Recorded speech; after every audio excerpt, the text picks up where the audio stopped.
I was driving my semi.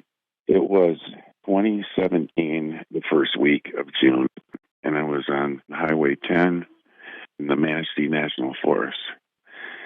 I am picking up a load at a paper mill that's up near Traverse City, and I picked up about 43,000 pounds of huge paper rolls.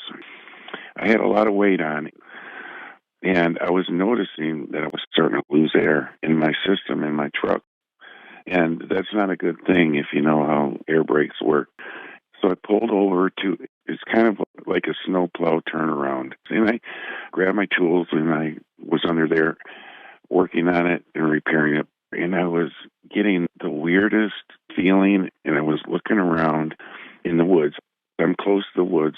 I'm probably 15 feet from the wood line, 20 feet at the most. It was 7:30 to 8 o'clock in the evening.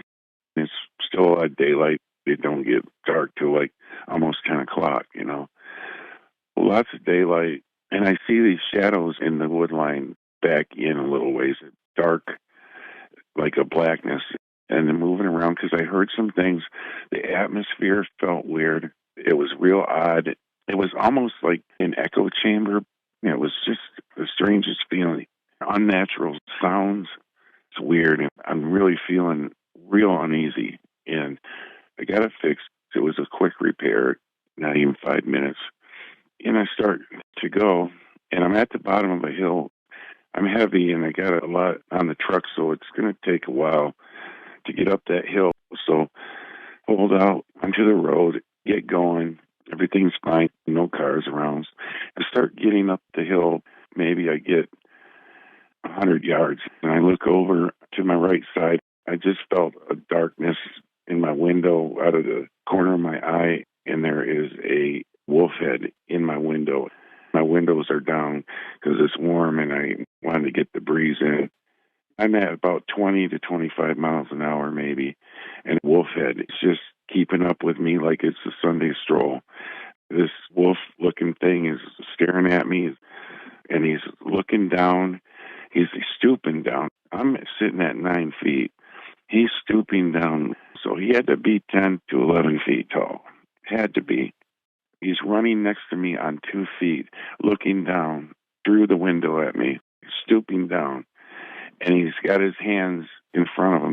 And he's got hands, and they're huge. And his head is like taking up a semi-window, you know, big. And he's just right there next to my mirror. And he is black. He's solid black. His eyes are like a deep amber gold color. He looks like a werewolf, but he doesn't look like an animal either. He's got intelligence. He's looking straight at me. His eyes darting around, looking at everything in my cab, like really fast. And he's reaching in. He reaches in and pulls his hand away. As he did that a few times, his claws are about 3 inches long, looking like raccoon hands, but giant. He was really smooth, like silky smooth in his movements, almost like a cat.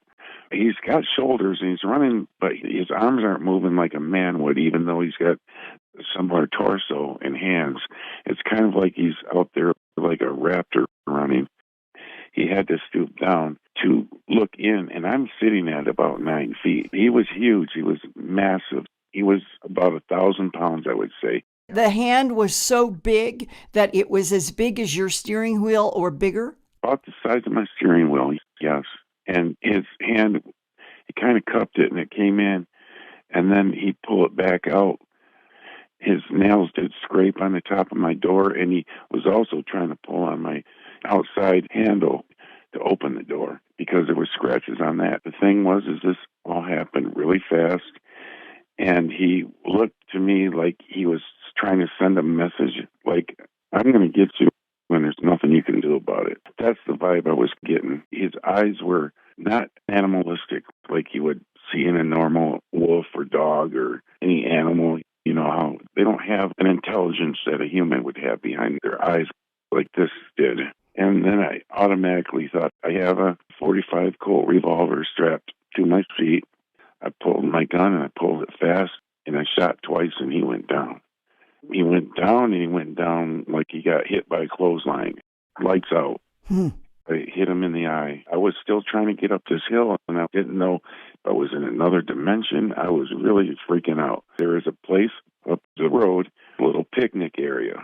I can get this big truck turned around and go back about a mile and a half from there. If that thing's still alive, I'm going to run it over with this truck. Can't let that thing live. It's a killing machine, whatever that is. It's a werewolf. I get back down there. It should still be there.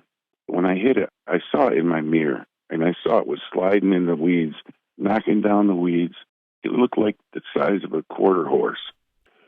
I get back down the hill, and he wasn't there. But what was there was a Jeep. There was two people there, a man and a woman. Come to find out later that this was maybe a year after my encounter. I get pulled into a scale house in Indiana, and the state police are holding me there for federal authorities for some reason. I thought it was something to do with trucking. These guys showed up and started intimidating me. This is how things are going to work. We know you're talking about these dogmen. You're not going to do that anymore. This is how it's going to go down. And if you don't believe us, we can do things to show you. And they said, you know what it's about. You killed our asset. He said, you killed our asset. I said, well, what do you need it for? And they were just irate about it. They said, you just don't know how much trouble you caused us. They did mention it's a homeland security matter. That's all we're saying. That's all you get. They took my gun, too.